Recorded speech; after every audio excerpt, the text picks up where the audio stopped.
Ever wonder what makes a chicken sandwich actually unforgettable? Today I'm making a juicy chicken sandwich with creamy mayo and tangy homemade pickled onions that cut through every bite. Hi, I'm Ro. Thanks for being here. Let's get straight into the recipe.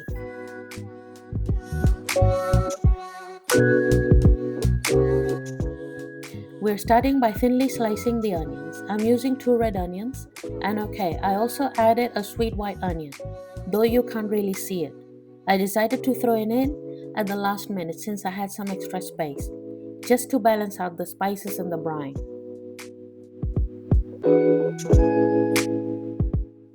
Once the onions are sliced, I'm adding them to a glass jar with a screw top lid.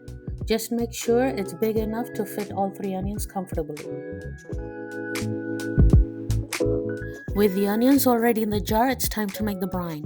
In a small saucepan, I'm adding vinegar, water, sugar, and salt, the base that gives it tang and balances the flavors. Then the spices, garlic powder for a little savory punch, mustard seeds for a subtle crunch and depth, a pinch of chili flakes for gentle heat, and a bay leaf for that warm herbal background.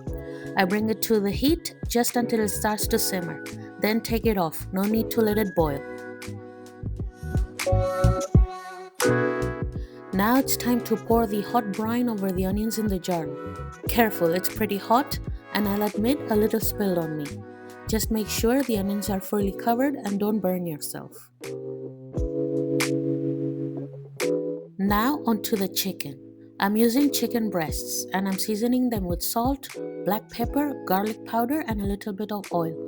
I'm massaging the seasoning on both sides to make sure every bite is flavorful.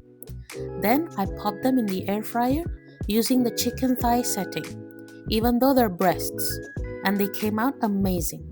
Super tender and juicy, just perfect for the sandwich.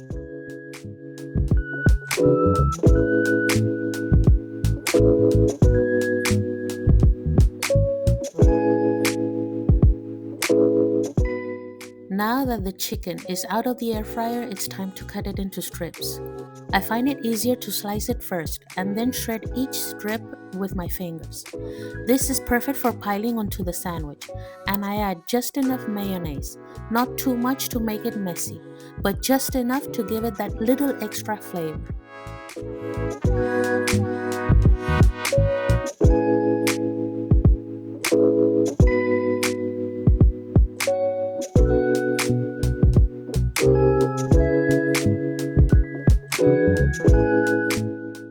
Now it's time to assemble the sandwich. I'm using sourdough bread from my local bakery, but you can use any bread you like.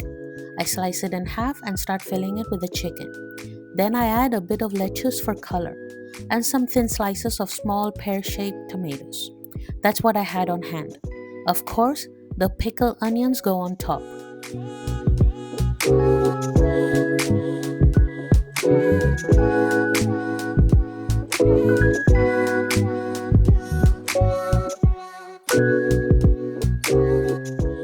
And that's it, our sandwich is ready. If you want more recipes and sandwich ideas, subscribe and drop a comment telling me what you'd like to see next. I'm so happy to have you here. Thanks for watching, and I'll see you in the next one. Bye.